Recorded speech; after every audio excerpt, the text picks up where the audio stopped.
কথা বুঝতে পেরেছেন? আল্লাহু আলাম। এবার যাকাতুল ফিতর আপনি কখন দেবেন? মাতা তাখরুজু যাকাতুল ফিতর, কখন আপনি যাকাতুল ফিতর দিবেন? দেখেন, যাকাতুল ফিতর রমজানের প্রথম দশকে দিলে হবে না, দ্বিতীয় দশকে দিলে হবে না। যাকাতুল ফিতর আদায় করার মতে হবে মুসলমানরা যখন ঈদের মাঠে যাচ্ছে তার আগে। কখন বলেন? কখন? ঈদের মাঠে যাওয়ার পূর্বে। এবং দেওয়া আর আদায় করা দুটার মধ্যে আবার পার্থক্য আছে।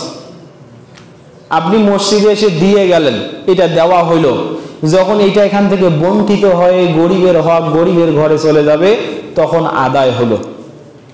কথা বুঝতে পারছেন? তাহলে ঈদের দিন সকালবেলা যাকাতুল ফিতর মহল্লার মসজিদে জমা হবে, অথবা যে জায়গায় জমা হলে গরিব মানুষ তাড়াতাড়ি উপস্থিত হতে পারবে, এখানে মুখ্য উদ্দেশ্য হলো এটা, সেই জায়গায় জমা করে গরিব মানুষকে ঈদের নামাজের পূর্বেই তাদের হক তাদের ঘরে দিয়ে মাঠে যেতে হবে। এইটার নাম হলো যাকাতুল ফিতর আদায় করা। যদি এটা করতে না পারেন তাহলে যাকাতুল ফিতরের যে মূল উদ্দেশ্য সেটাই ব্যাহত হয়ে যাবে। এ ব্যাপারে আরেকটি হাদিস, আল্লাহর নবী সাল্লাল্লাহু আলাইহি ওয়াসাল্লাম বলছেন, মান আদ্দাহা ক্বাবলা সালাতি ফাহিয়া যাকাতুন মাকবুলাতুন। কোন ব্যক্তি যখন সালাতের পূর্বে যাকাতুল ফিতর আদায় করে তখন তার এটা কবুলযোগ্য যাকাতে পরিণত হয়। ওয়ামান আদ্দাহা বাদা সালাত ফাহিয়া সাদাকাতুম মিনাস সাদাকাত। আর কোন ব্যক্তি যদি নামাজের পরে মানে ঈদের নামাজের পরে এই যাকাত আদায় করে তাহলে অন্যান্য দানের মতো স্বাভাবিক দানে পরিণত হবে, এটা যাকাতুল ফিতর হবে না। সম্মানিত উপস্থিতি, তাহলে যতটুকু আমরা বুঝতে পারলাম যাকাতুল ফিতর কি, যাকাতুল ফিতর কতটুকু দিতে হবে, কাকে কাকে দিতে হবে, কারা কারা আদায় করতে বাধ্য এবং কার কাছে যাবে, এই ব্যাপারে আমি আপনাকে মাসারিফুজ যাকাতের কথা, যাকাতুল ফিতরের কথা বলছি। মানে যাকাতুল ফিতর আদায় করার ব্যয় ক্ষেত্র, যাকাতুল ফিতর আদায়ের ব্যয় ক্ষেত্র, এই ব্যাপারে ওলামাগণ দুই ভাগে বিভক্ত, মানে দুটি পরিধানযোগ্য মত এসেছে। প্রথম মতটি হলো ক্বালা উলামায়ে জামহুর আন্না মাসারিফুহা হুয়া মাসারিফুজ যাকাতিল সামানিয়াতি।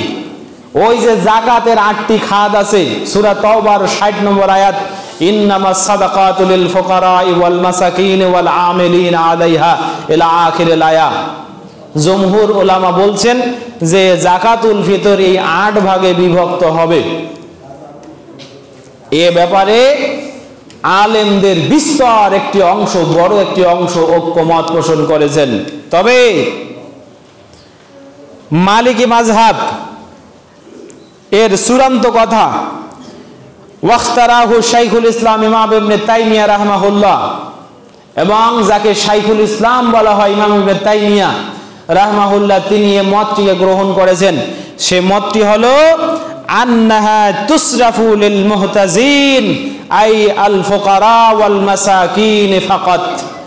যাকাতুল ফিতর শুধুমাত্র বন্টন করতে হবে গরিব এবং দুস্থ মানুষের কাছে, অভাবী মানুষের কাছে। মালিকি মাযহাবের ফতোয়া এবং শাইখুল ইসলাম ইমাম ইবনে তাইমিয়ার ফতোয়া এটা। এবং এ ব্যাপারে তাদের দলিল আমি শুরুতে আব্দুল্লাহ বিন আব্বাস রাদিয়াল্লাহু যে হাদিসটি বলছি, আল্লাহর নবী সাল্লাল্লাহু আলাইহি ওয়াসাল্লাম বলছেন, তুমাতাল লিল মাসাকিন ওয়া তুহরাতাল লিস-সাইম। সিয়ামের পবিত্রতা অর্জন করার জন্য যাকাতুল ফিতর ফরজ করা হলো, আর মিসকিনদেরকে খাদ্য দেওয়ার জন্য যাকাতুল ফিতর ফরজ করা হলো। যাকাতুল ফিতর ফরজ হয়েছে কি কারণে? সেই উদ্দেশ্য দুটো হলো নিজের সিয়াম থেকে সিয়ামের ভুল ভ্রান্তির পবিত্রতা অর্জন করা, আর এই খাদ্য দিয়ে গরিবদেরকে নিজের ঈদের আনন্দে শামিল করা। এটাই হলো মূল উদ্দেশ্য, এবং এটাই অন্যান্য ফিকহের কিতাবগুলোতে অধিকাংশ আলেম, আবার আধুনিক যুগের বেশ কিছু আলেম বলছেন হাজা আরজাহ, এটাই হলো উত্তম ফতোয়া, এটাই হলো অগ্রগণ্য ফতোয়া। লিআন্না যাকাতুল ফিতর মাশরুআতুন লিইতআমিল মাসাকিন ফি শরিয়াতুল ইসলামিয়া, কেননা যাকাতুল ফিতর ইসলামে বিধিবদ্ধ হয়েছেই কেবল গরিবদেরকে খাদ্য দান করা।